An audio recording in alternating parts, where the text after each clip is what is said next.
আজ হচ্ছে 25 ডিসেম্বর, মানে ক্রিসমাস। আর আজকে আমাদের একটা পিকনিক ছিল, সেখানেই তো আমি আর আমার বয়ফ্রেন্ড চলে গেছিলাম। বাট আমরা যদি বেলা 12টার সময় যাই তাহলে সেখানে গিয়ে কি আর বেশি ক্লিপিংস নেওয়া হবে? তো যাই হোক, বিকেল 5টার সময় তো লাঞ্চটা করতে পারলাম। তারপরে গেছিলাম হচ্ছে বয়ফ্রেন্ডের বাড়ি। তো এই যে ওর অ্যাকোরিয়ামটা আমার তোমাদের সাথে শেয়ার করানো অনেকদিনই ইচ্ছে ছিল, তাই শেয়ারটা করেই দিলাম।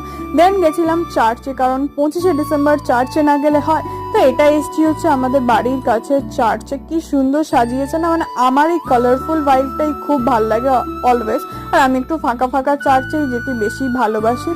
তো এটা তো আমাদের হচ্ছে সেই কলেজের রাস্তা, যেখানে হচ্ছে আমি হচ্ছে প্রতি শীতকালে হেঁটে হেঁটে আসতাম আর প্রচুর ব্লগ বানাতাম।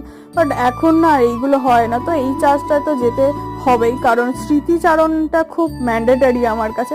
ফুলের বাগান থেকে শুরু করে সবই আছে, কিন্তু শুধু আমিই আর আসতে পারবো না। চলো, দেখা হচ্ছে নেক্সট মিনি ব্লগে। ততক্ষণের জন্য